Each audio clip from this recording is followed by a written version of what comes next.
une immense faiblesse. Jean-Paul, qui est candidat encore plus directement du côté de Toulouse, sait bien la dépendance toulousaine vis-à-vis du secteur de l'aéronautique et de l'aérospatiale.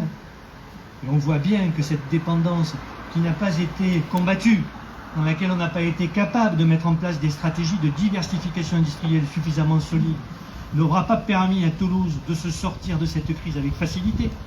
Et nous, ici, en Languedoc, qui avons été oubliés de multiples révolutions industrielles, qui sommes dépendants du tourisme, nous allons être particulièrement frappés au moment où l'État va retirer les aides qui tiennent en suspens une multiplicité d'entreprises. Et je remercie d'ailleurs le restaurateur qui nous accueille sur sa terrasse dans les circonstances que nous connaissons. Alors, voilà pourquoi, moi, tout simplement, en étant quelqu'un de conviction, quelqu'un qui aime beaucoup la politique depuis toujours, mais qui n'en a pas fait profession, depuis en tout cas une bonne dizaine d'années, je me suis mis au service de cette cause-là, parce que je pense que Jean-Paul a les épaules pour pouvoir faire en sorte que l'Occitanie se redresse, faire en sorte que cette région fasse les choix qu'il faut qu'elle fasse pour protéger ses habitants et concourt par là même à rendre le pays un peu plus fort. Et je crois que les mois qui viennent vont montrer qu'il faut s'occuper de la France, véritablement, et se rassembler pour s'occuper d'elle. Et donc ouvrir les portes et les fenêtres, ce que tu as fait en m'accueillant ce matin, ce que font beaucoup de militants historiques du Rassemblement national que je salue, parce que je ne faisais pas partie des leurs. Je les en remercie, parce que je pense qu'ils ont compris le sens de l'histoire. Le sens de l'histoire, c'est de donner à ceux qui sont engagés dans cette bataille pour que les peuples soient entendus, de la légitimité et de la crédibilité, pour que demain les solutions soient apportées à notre pays. Les solutions qui soient apportées à notre pays ne soient pas apportées par la rue, mais par les urnes, dans la paix et non dans la violence. Donc, voilà ce que je voulais dire simplement ce matin. Et la campagne va s'engager, on aura sûrement l'occasion de se revoir, même si c'est très particulier, avec l'histoire du Covid. On ne peut pas se rassembler autant que ce qu'on aimerait, on ne peut pas aller partout autant qu'on aimerait. Mais faire de la politique, c'est parler, et vous avez compris que tous ceux qui sont autour de cette table ont décidé de ne pas garder leur langue dans leur poche. Merci.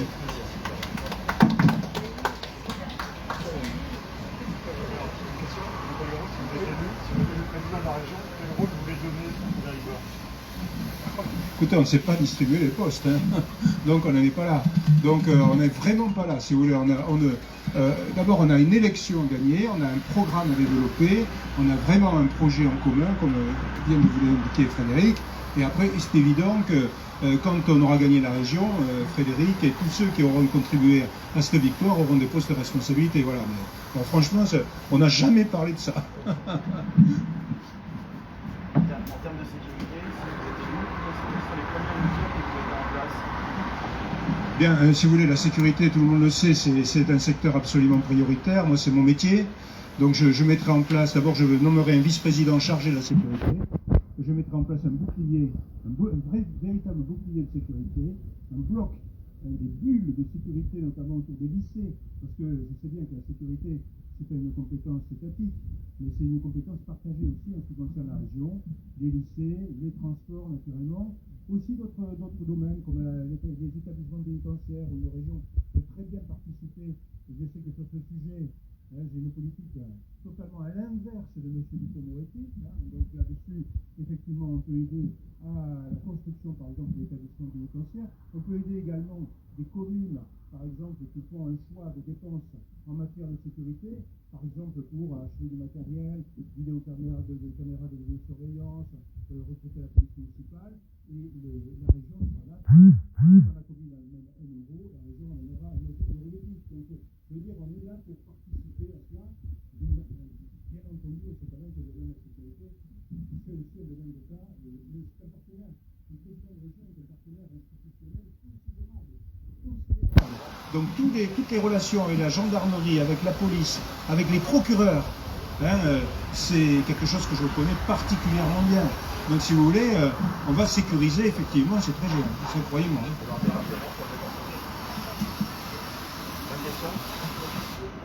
Pour le département, rien de particulier. Sur les questions de sécurité, ça sera une déclinaison de ce que vient de dire Jean-Paul Garon. Mais il est évident qu'on ne peut pas amener à vouloir faire en sorte que les gens utilisent les trains du quotidien les privilégie par rapport à d'autres modes de circulation si demain dans un TER on n'est pas capable de mettre en place une police des transports. Il n'y a pas de raison qu'en Ile-de-France il y ait une police des transports et que nous soyons privés. Que n'a fait Madame Delga pendant 6 ans? Vous savez, moi je ramène souvent les choses à mes enfants. J'ai une fille de 14 ans. Demain, elle va sans doute choisir d'aller dans un lycée qui l'amène à partir de Lunel pour aller sur Nîmes. Le TER s'impose assez naturellement. Mais bon, ma gamine, elle a 14 ans, elle est charmante comme un cœur. Et ben, le TER tous les matins, si vous voulez, sa mère, elle envisage avec difficulté. Pourquoi? Parce que c'est pas rassurant. Voilà, alors mon fils qui est là-bas, je pense qu'il sera un peu plus gaillard, mais bon, voilà. Donc, si vous voulez, ce sont des choses toutes simples. La sécurité, c'est pas des enjeux idéologiques. Mais c'est faire en sorte qu'à un moment donné, quand on prend le train, on est sûr d'arriver à bon port et qu'on ne vous ait pas dérobé votre téléphone, que vous n'ayez pas été violenté ou molesté. Bon, ça, aujourd'hui, on n'en est plus sûr. C'est un problème. Il y aurait une politique de recrutement, policiers municipaux aussi, d'agents privés. Il y a plein de possibilités techniques, hein, si vous voulez. Alors je sais bien que... si vous voulez, regardez comment les choses ont évolué déjà avec la police municipale. Hein. Il y a une grande évolution des polices municipales. Maintenant, elles prennent de plus en plus de place, à juste titre d'ailleurs. Hein. Moi, quand j'étais député, j'étais aussi à l'origine de ce mouvement. Donc il y a aussi des possibilités qui existent aussi au niveau des régions. Ça se fait déjà dans quelques régions aussi. Donc, il y a des choses bonnes à prendre partout.